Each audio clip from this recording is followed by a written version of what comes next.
Welcome to Ellevate Louisiana Engage podcast. Ellevate Louisiana was founded earlier this year to empower women leaders throughout Louisiana by connecting and educating them on the challenges impacting our state with data-driven, nonpartisan solutions to make a better future for Louisiana. I'm your host, Julie Stokes, and today we'll be talking about the various relief efforts coming from the federal government that are in place to help us economically climb out of the COVID pandemic. We will also discuss the impacts to our labor and our educational systems that have come about because of the COVID-19 pandemic. Our guest today is Allison Dembeck, who serves as the Executive Director in Congressional and Public Affairs Division at the U.S. Chamber of Commerce. In her position at the U.S. Chamber, she focuses on education, labor, and workforce development issues. Welcome, Allison. Thank you so much for having me. I'm excited to be here. Well, we're very glad to have you. And you know, we don't have a long time. That was a really funny face there. But we just talk about our path forward out of this COVID pandemic. You know, what does our path as a nation look like coming out of this thing? How are we going to get out of this mess economically? I mean, all I hear about is this record unemployment, but the stock market's not as bad as the situation really seems like it would dictate. And there's a whole lot of people hurting out there, both from labor to business to our kids. I mean, I fear for so many of our kids that they might even come from economically, not even economically, but emotionally unstable homes. And now that's all that they've got. So there's a whole lot, to cover on this. So I guess I'll tailor that a little bit and talk about the federal relief efforts.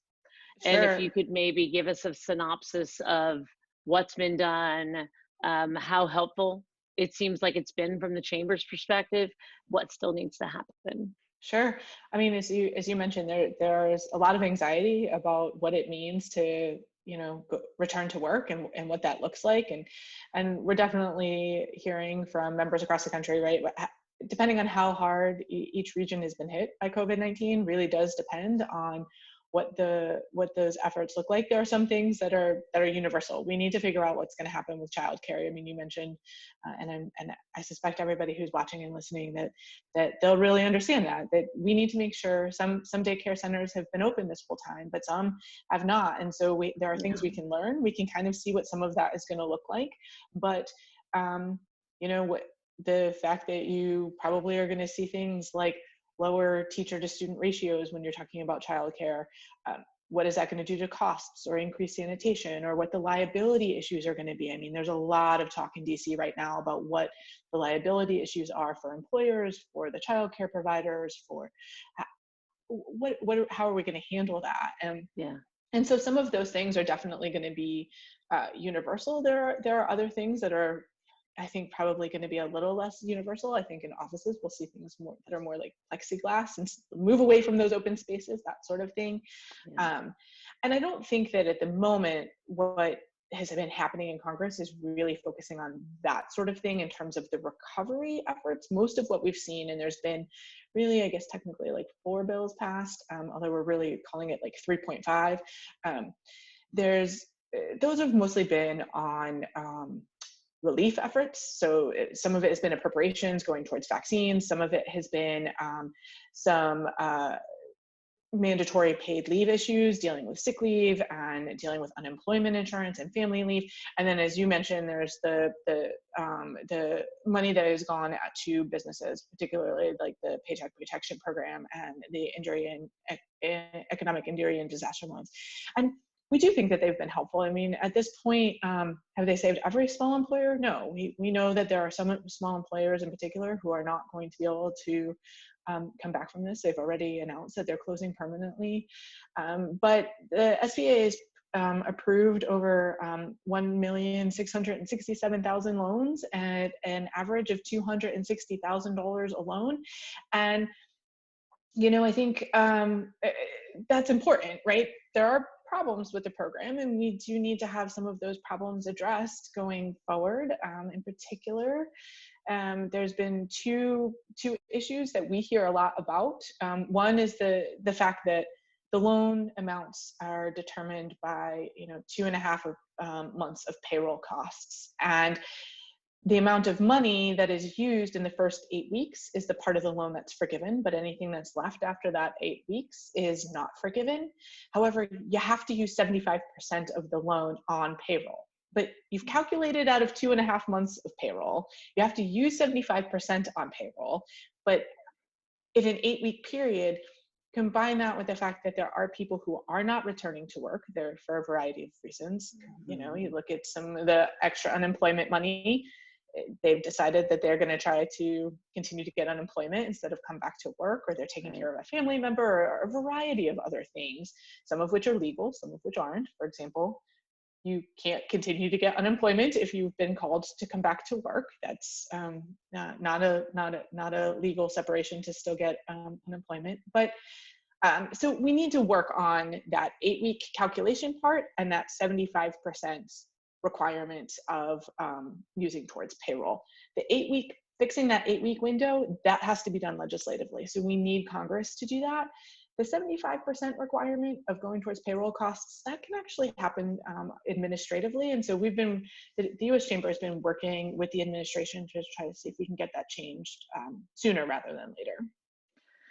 One of the things when we went through our process at my family business was that we had already been out of work for 5 weeks. I mean, we actually have a cloud. We can move to the cloud. So we were okay-ish compared to most people, well, a lot of people. But is there any thought whatsoever to saying, okay, wait, we'll let you go back like a week or two into like this 5 weeks that we had when there was nothing to help anybody? Well, so the way that the PPP worked is that if you had furloughed or laid off employees between February 15th and April, I think it was 28th, you have until the end of June to bring those employees back without it counting as a reduction in workforce. If you lay off people or you furlough people after April 28th, that is counted as a reduction in workforce, and then you can't have your loan forgiven. So it's set up a little awkwardly. Well, but what if like in that first 5 weeks, you kept employing everyone, even though business had fallen way off because the world was off its axis, so to speak? They'll probably never fix it to where you can look back at all, right? It'll always go from. I mean, you could, as an employer, pay them their back wages and then have that count in that 8 weeks of expenditure of money. I think that might be what you're asking. So you can do that, sure. Yeah. Okay. So what do you think? I mean, we've talked about the 75% and that could be perhaps done administratively, which would be very helpful. And then the 8 weeks, which would take legislation. What else is out there that people are talking about? What is this bill that I heard went through and doesn't have a shot in the Senate? Or what about that? What is that? I really don't know. So that's being called the HEROES Act, the Health and Economic Recovery Omnibus Emergency Solutions Act, which is why they're calling it HEROES Act. That's a much easier name. Yeah. And it's a $3 trillion bill, so it's not an inexpensive piece of legislation, and it covers everything, right? So there's $7 billion for child care and development block grants. There's $100 billion to the Department of Education, some to go through K through 12, like a state fiscal stabilization, some to go to higher ed and to help alleviate some of their costs. There's like $3 billion to the Department of Labor on worker training and worker safety issues. So it covers a wide variety of issues. Some of which is good. There are some retirement provisions in there, for example, that expands when people can tap into their 401k accounts to get some loans and to take out that money without any penalty, or eliminating mandatory distributions if you're close to retirement age, that sort of thing. all of that's really important right now, and obviously we like to see that. There are definitely some other things in there that are concerning, some OSHA requirements that would make things really difficult on employers. There is no liability protection, which for the U.S. Chamber has been one of our biggest issues, and I think I would argue is one of the biggest holdups between the Senate taking the Senate bill and the House bill, is that the Senate has said that there needs to be something in there in terms of liability protections for employers before they can feel comfortable opening the government back up. And the Democrats have said in the House, and a lot of the HEROES Act is about trying to do state and local government stabilization, which is also obviously important because that's where all of these programs run. So there needs to be a balance there. But I think we're going to get there for a Phase 4 bill. I think that the HEROES Act is a starting offer. I think in terms of principles, it lays out some important ideas. We're not going to see anything coming out of the Senate before Memorial Day at this point. I really think that they're negotiating around the clock, particularly on these liability protections, and that we'll see something in June, I suspect. Yeah. Well, that's good. So you think that something will happen. And I really didn't understand that liability protection is one of the big things. And I could certainly understand that. I would suspect that there would be a difference between we're reopening following all the guidance for our area. And you can't always just know that somebody's going to walk in and they have COVID, they don't have a temperature, they're not going to get a temperature for 24 hours, and there they infect the whole office. Or there's a big difference between that scenario and a company where they're like, we're just opening back up and everybody just live with it, and then something happens. And that's part of the issue, is how much of it is, as you mentioned, guidance, right? So how much is issued in terms of guidance? How much is issued in terms of regulations, which are different than guidance? They have a enforceability, and there are different fines. There are different things that go along if you don't follow exactly when there's guidance versus regulation, and how much is actually written in the law. And if you're writing it in the law and everybody has to follow it, even, it's an even stronger set of protocols. And so that's part of the difficulty as well. And honestly, not everything is the same. If you're a meat packing plant, you're going to have different sorts of protocols that you need, and potentially different liability as an employer than if you are working in an office space, right? Like it's just different. And so to try to write one set of rules without protecting employers kind of broadly is concerning. I will also say that the other thing that I think will end up in this Phase 4 legislation is some changes to the payroll protection program to try to help stabilize and address some of these other issues. For example, regular nonprofits, 501c3s have been eligible for the PPP, but 501c6s, 501c5s, they are not eligible. So there's a large swath of other types of nonprofits that have not been eligible and are really suffering. So we're hoping to see some changes to the payroll protection program too. Because 501c6, that's chambers of commerce, isn't it? Yeah. It is. So and that's a lot of employment. It's a lot of employment, and it's a lot, and your state and local chambers, they do a lot in the local community in terms of helping them figure out how to navigate all of this even. And so a lot of them are struggling because we are membership organizations at the end of the day, and they're makes things hard. So yeah, I mean, I know, from a perspective of membership and even, trying to fundraise out there right now, it's kind of in some ways a good world, but in most ways a bad world to try to raise money. And membership in a lot of ways is raising money. People are scared, So I guess we could move on to that educational space, and we'll come back to labor, because I'm really intrigued by the cost to our kids, and I'm really concerned about it. I saw an article that came out this morning. It's like New York Times or something. I got it to my inbox, and it talked about, will your daycare survive COVID? And when you think about the ramifications of that to the workforce, and especially in terms of if you look at gender equity in terms of working, and I mean, what a big impact that could have. What's the talk up there in DC? So one of the things we're hearing the most about, the interesting thing, and the concerning thing is that in many ways in the education space, we know what the problems are. They are the same problems that have been there for a very long time, but the pandemic has highlighted them. So access to broadband, for example, is a huge problem. There's more than 12 million K through 12 students who had limited or no access to the internet during all of this. So it's all well and good that schools tried to transition, albeit questionably successfully, questionable success as they tried to do it. But if you're not accessing, that's 1 in 5 students who didn't have access. And so, and we're seeing a disproportionate number of African American students and Hispanic students and rural students being the ones who didn't have access.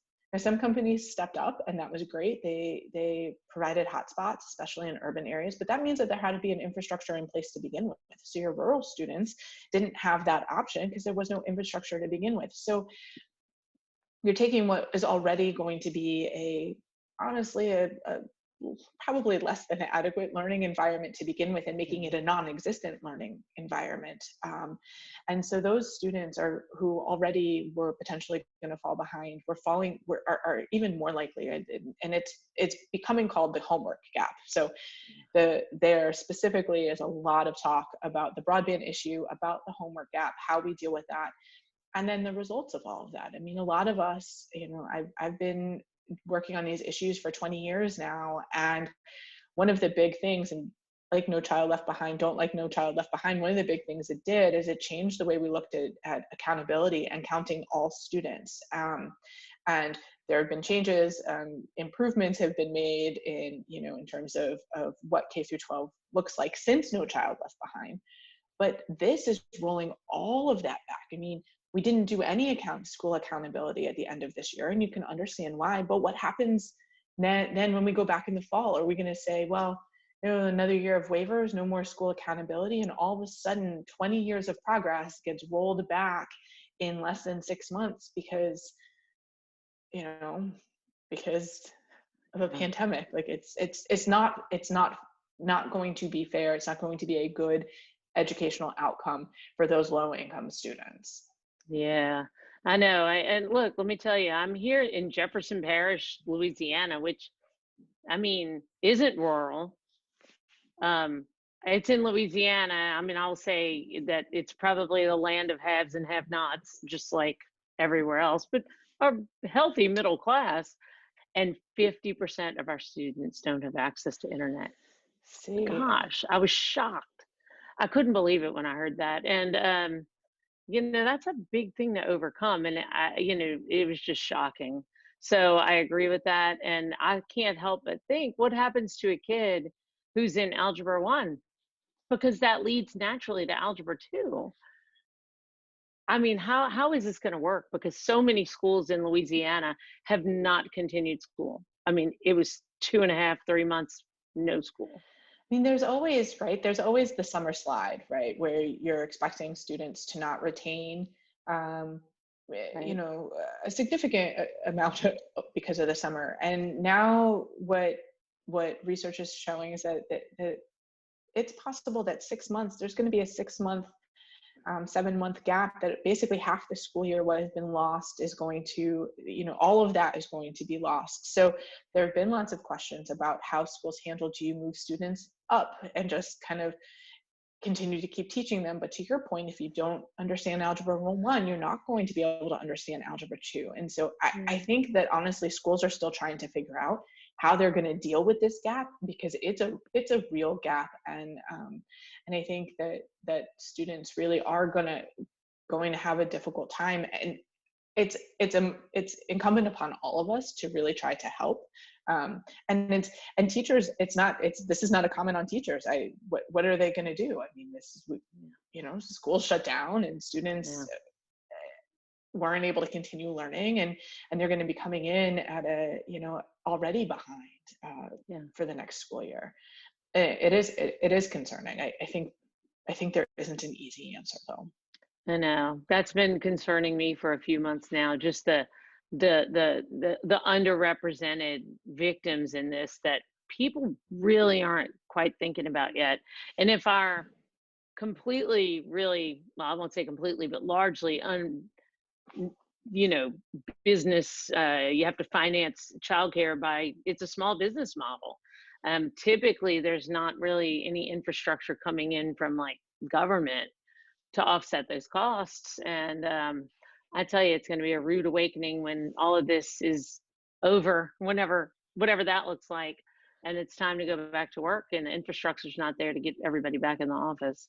It is one of the things that we're looking at the U.S. Chamber is, and we've started talking about it. We don't have a completely solidified plan, but more about principles and using, not distributing money through CCDBG, the Child Care Development Block Grant, but using a similar formula and creating a separate funding mechanism specifically COVID related to try Yeah. to help get some, because the CCDBG funds do help both the smaller daycare providers and the larger daycare providers. So this way we can try to help everybody in that space and really, because they're going to have problems in that they're going to have to take fewer students. They're going to have more employees. Like it was Yeah. already a difficult model, and this is going to make it even more difficult.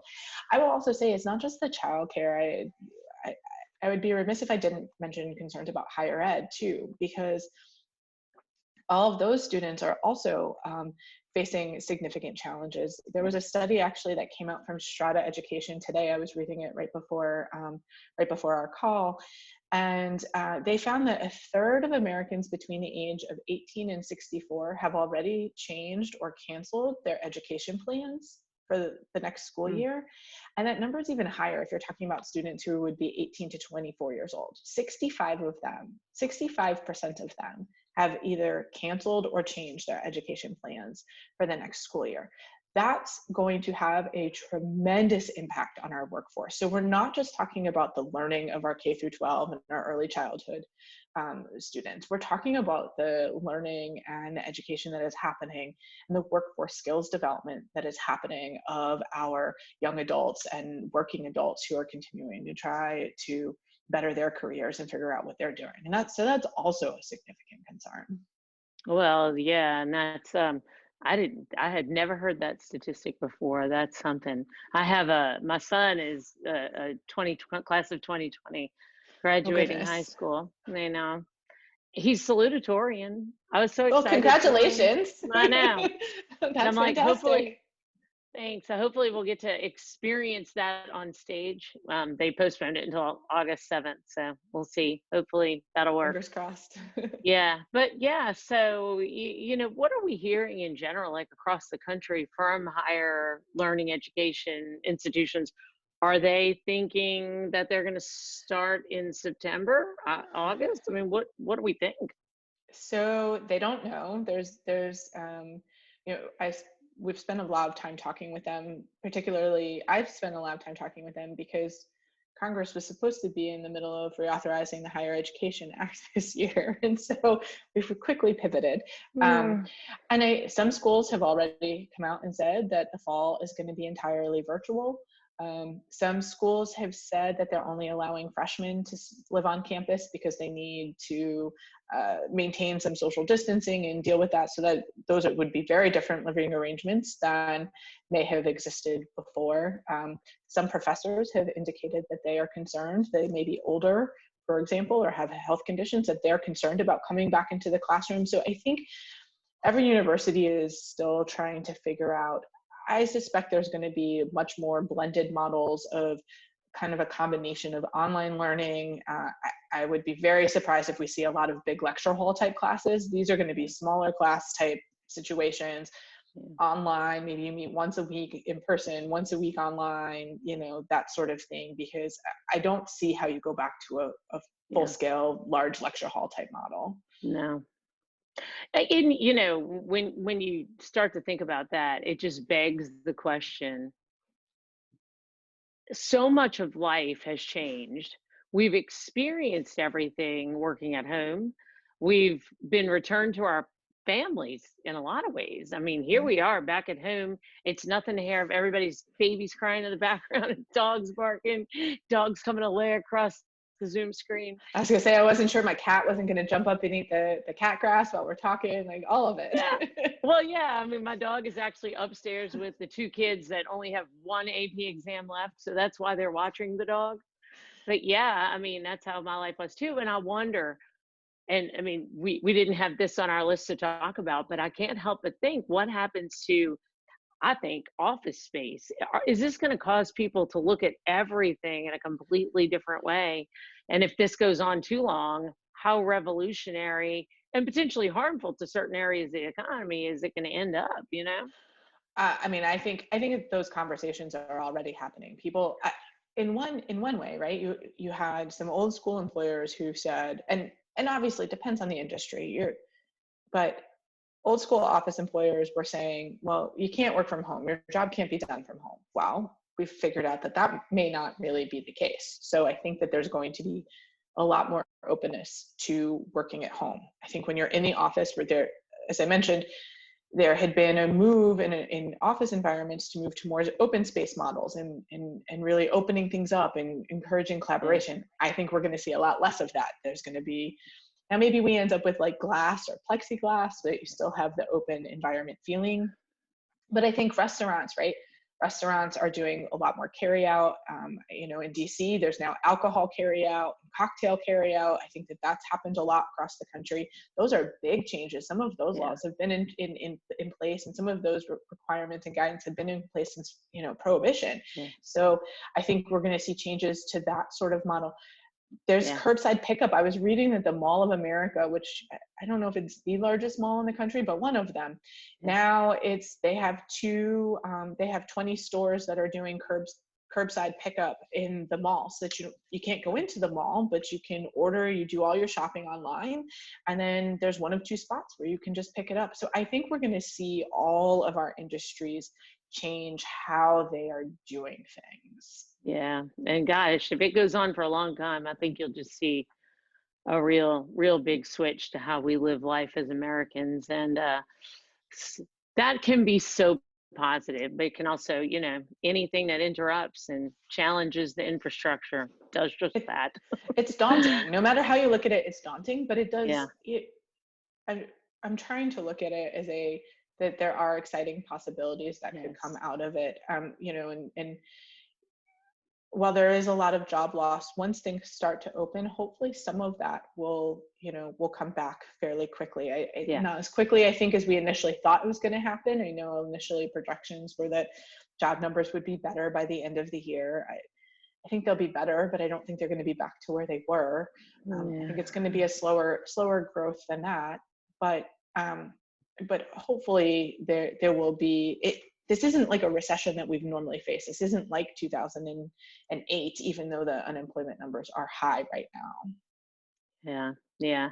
Well, it has been so good to talk to you, Allison. We really appreciate it. We're about out of time, but that was Allison Dembeck with the U.S. Chamber.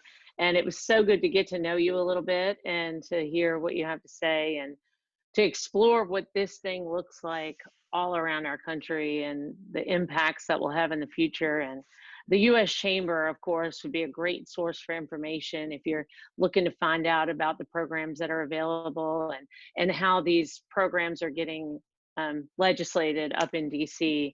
They're a great source of information that you can go to. Thank you for sharing a little bit with us today. And for those of you out there listening to this podcast and watching this vodcast, new word, they've been brought to you by Ellevate Louisiana, and we believe in elevating women and elevating Louisiana. So signing out, thank you so much for sharing this time. Thanks for having me.